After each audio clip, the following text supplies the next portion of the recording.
여러분 안녕하세요. 어떻게 한 주 동안 잘 지내셨습니까?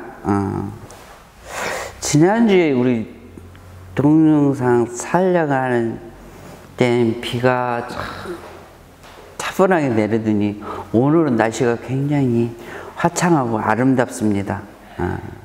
오늘의 날씨 못지않게 여러분들의 젊은 날, 이 청춘의 시절 무엇으로 채워야 될지 여러분의 아름다운 이 마음과 영혼을 오늘 날씨만큼이나 여러분들의 이 시간들이 아름다운 흔적들로도 채워져서 즐거운 대학생활이 되기를 바랍니다.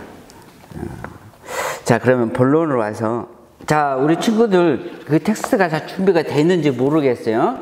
프랑스 나우엘의 비철학과 중도의 사유 준비가 안 된 친구들은 바로 찾아서 이 텍스트를 지참을 하면서 제 강의를 들으시기 바랍니다.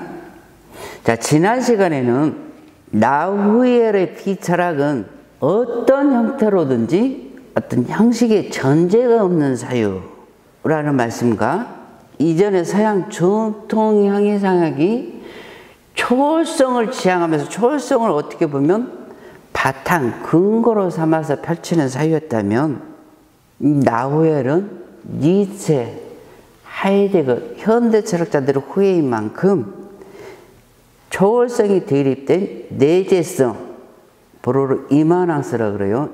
내재성을 바탕으로 하는 사유다.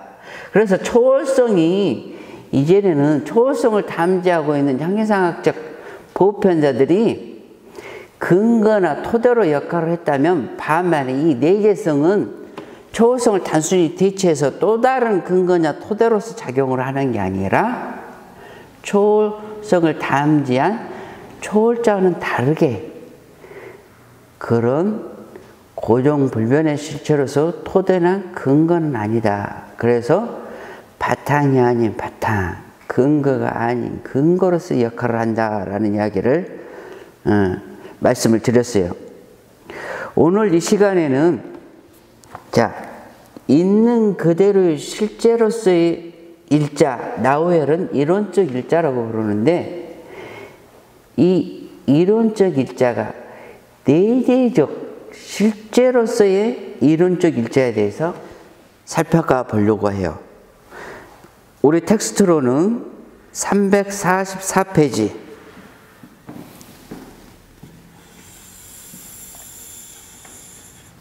우리 텍스트 344페이지 그 첫 번째 기은 문단이 끝나고 이때부터 가보겠습니다.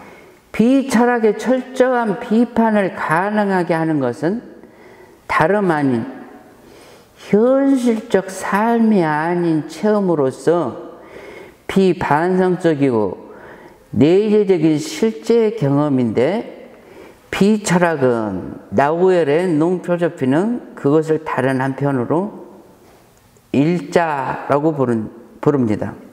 그래서 이 일자는 이전의 서양 전통 형이상에서 초월적 일자가 아니라 이론적 일자라고 그래서 사실은 뒤에가 엉랑의 모습을 항상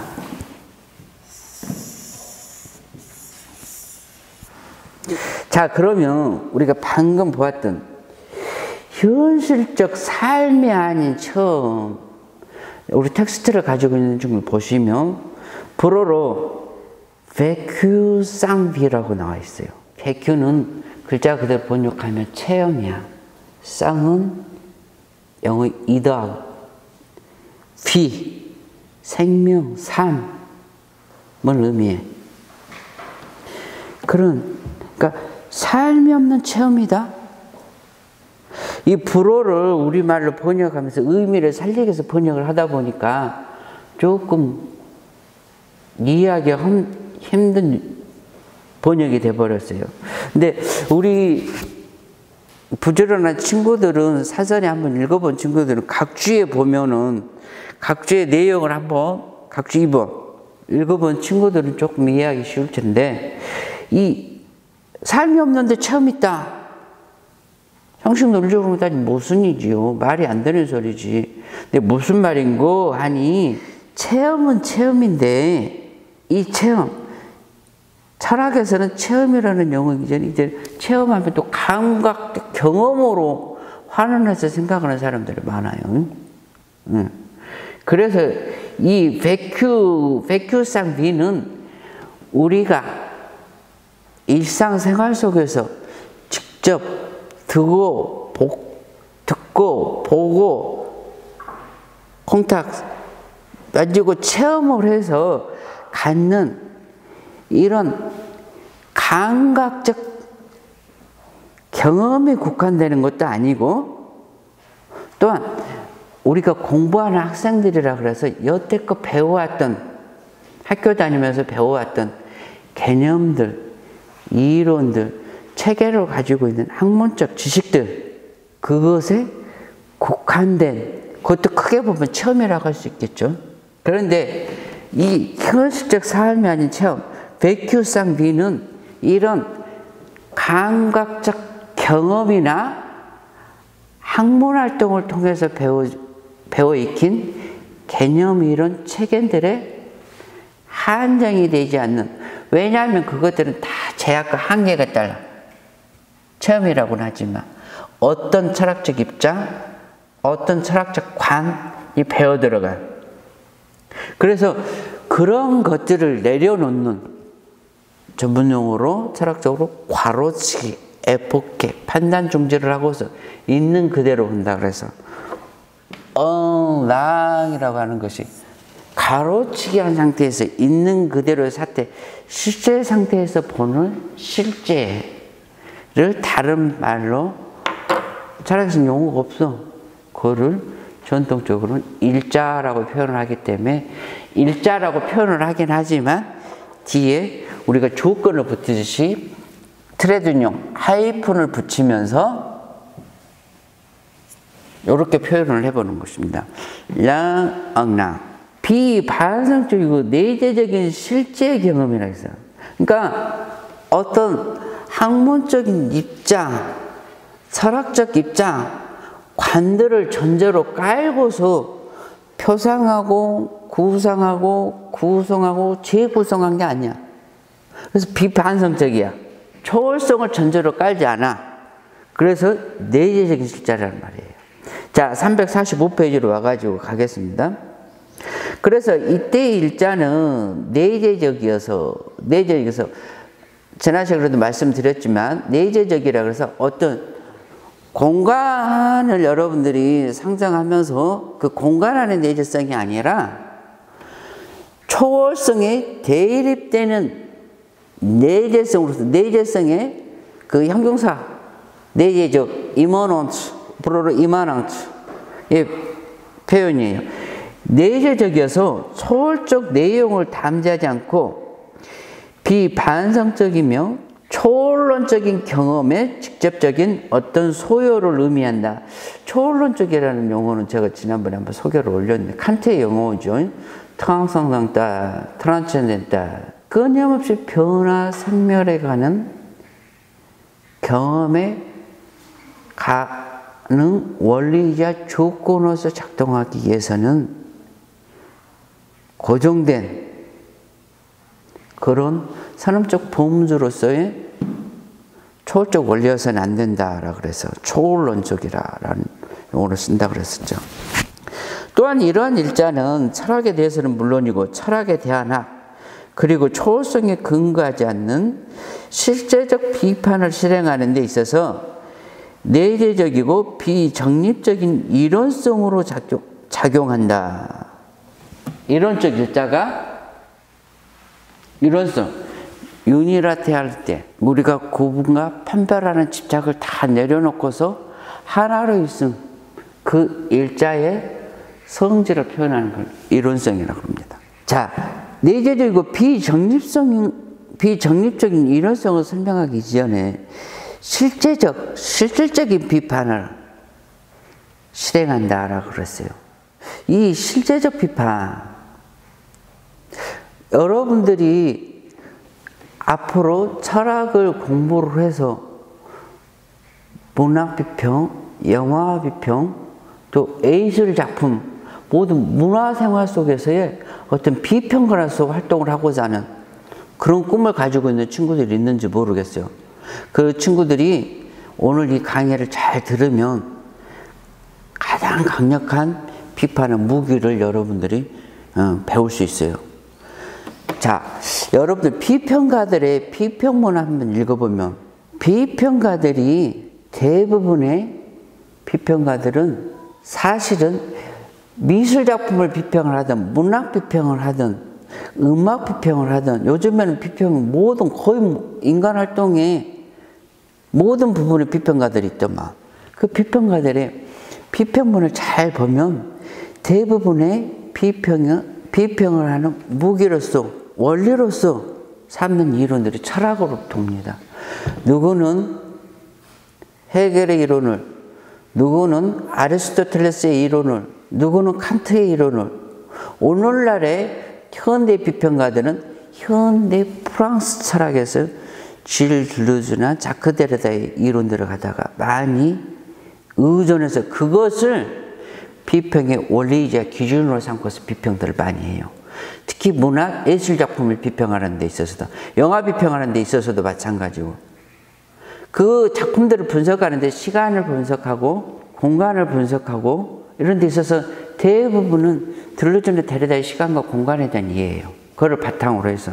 그래서 이 비평가들이 의도하지는 않겠지만 그 현대 철학자들의 이론을 갖다가 그것을 원리와 기준으로 삼고서 비평을 하게 되면 그들이 의도하지 않았지만 만약에 들루즈와 데리다 이론에 문제가 있고 한계가 있으면 고스란히 현대 철학자들의 문제가 이 비평가들의 문제가 되어버릴 수가 있어. 왜냐하면 비평을 하면서 자기 스스로 사유에서 자기 스스로의 비평의 원리 기준들을 가지고 있는 게 아니라 누군가에 의존해서 이미 고정된 비평의 길이 있는 거예요. 다른 말로 하면 원리와 기준이 있는 거예요. 그런데 제대로 실질적으로 고유한 자기 정체성을 가지고 자기 비평가로서 주체적으로 창조적으로 비평을 하기 위해서는 고정된 원리나 기준이 있어서는 안 되겠죠.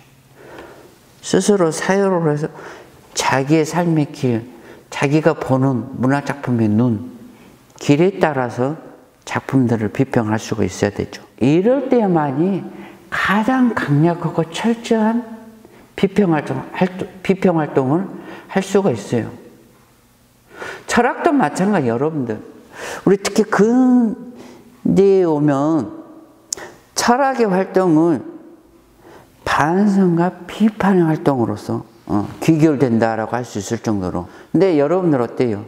여러분들 뿐만이 아니라 여러분들이 강의를 듣는 요즘 인터넷 강의도 많고 학교에서 수강하는 철학 강의들 보세요. 비판의 활동을 하시는 강의 중에 선생님들의 비판의 원리, 기준들이 다 어디로부터 유래한 것인지. 정말 철학은 사유하는 학문으로서 철학자라면 응당 자기 사유로 해야 돼.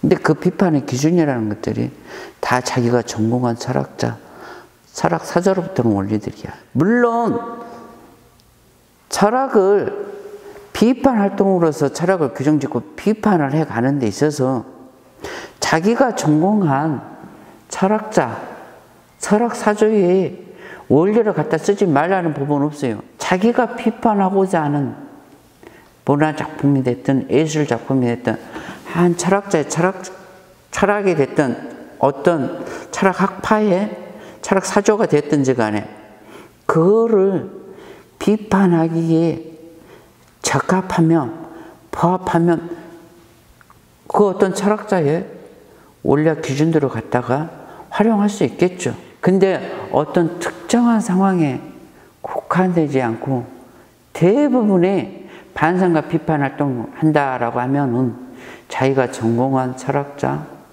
철학 사조의 원리들이 절대적인 기준이 되어버린 그런 철학들을 하고 있는 상황이 우리는 많이 보게 됩니다. 그러면 철학하는 사람들이 정치 이데올로기 많이 비판해요. 또 종교활동하는 사람들 많이 비판해요. 너무 맹목적이다. 무조건적이다. 스스로 사유하지 못한다. 인간은 사유하는 존재인데, 그러면 우리 철학자들의 모습을, 우리 스스로의 모습을 한번 생각해 보셔야 돼요. 우리는 어떻게 하고 있는가? 우리만의 또 다른 이데올로기, 마치 무신론자들처럼 말하고 행동하지만 종교 생활을 하는 종교인들이, 신앙 못지않게 철학하는 사람들이, 철학 공부하는 우리들이 하나의 도구만을 가지고서 교조주의적으로 철학 공부를 하고 있지는 않는지.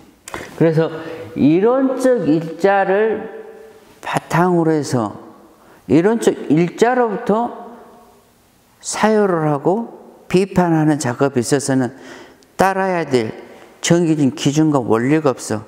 그래서 비정립적인 이론성을 우리가 이야기할 수 있는 거예요. 이론적 일자에. 자, 그 이유는 일자는 본래 하나의 실체처럼 추상적 실체로서 초월적 일자가 아니라 내재적인 이론적 일자이기 때문이다. 그래서 나우엘은 이 이론적 일자를 이렇게 다양하게 표현합니다. 내재적 일자, 내재적 실제. 앞이 내재적 일자 하면 불어는 항상 수식어가 뒤에 따라와. 명사가 앞에 오고. 영어하고 어순이 다르죠. 그래서 일자인데 내재적인 일자, 실제로 있는 일자. 그래서 렁, 이바낭, 헬이라는 표현을 쓰기도 하고, 사실은 이 내재적 일자라고 하지만 이 내재적이 있는 그대로의 실제를 철학적으로 표현하다 보니까 동서양을 막론하고 있는 그대로의 실제에 대해서 철학적으로 표현하는데 딱히 용어가 없어. 동양에서는 하나, 일 내지는 큰 대자를 써서 대 이렇게 표현합니다. 서양이 마찬가지 일자로 표현을 해요. 그래서 이 이론적 일자, 내재적 일자를 나우엘은 통틀어서 이론적 일자다라고 표현을 하는 거예요. 그런데 이론성은 내재적 실제에 대한 적절한 용어가 없어서 일자라고 불리는 내재적 일자는 철학자들이 항상 차이에 대립시키려고 하는 동일자로서 단일체, 유니티, 불어로 유니테라고 그럽니다. 그래서 관상으로서 유니테. 그러니까 전체성, 총체성, 총체할 거 전체할 수 없어. 어떤 범주, 울타리, 경계를 설정할 수 없는 그런 일자야. 그러니까 동일자로서 단일체가 아닌. 또한 차이의 철학이 일자를 활용하면서 나타나는 렁의 땅, 존재일자, 렁의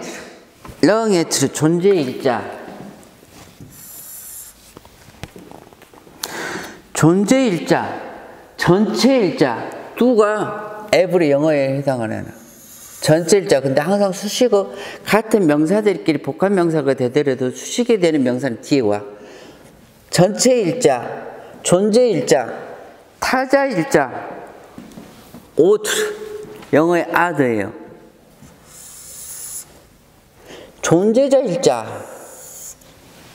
이 용어들은 사실은 전통 향해상에서 단순히 그런 일자가 아니라 니체 이후에 특히 하이데거의 사유에서 많이 나오는, 그 하이데거의 영향을 받아서 펼치는 철학자들에게서 보이는 사유 양식이자 표현들입니다. 그래서 나우엘이 이야기하는 이론적 일자는 이런 존재의 사유를 펼치는, 그다음 존재론적 사유, 존재론적 차이의 영향을 받은 차이의 사유를 펼치는 철학자들의 이 존재자 일자, 존재 일자, 타자 일자, 전체의 일자가 아니다라는 말씀입니다. 초월적 일자가 아니라 초월론적 일자로서 현대 철학자들, 특히 하이데거 사유, 그다음에 하이데거 사유 영향을 받은 현대 프랑스 철학자들에게 있어서 보는 일자의 사유들의 양태들이에요. 이 모습들이. 여기에 대해서는 다음 시간에 구체적으로 설명을 올리도록 하겠습니다. 자, 여러분 감사합니다.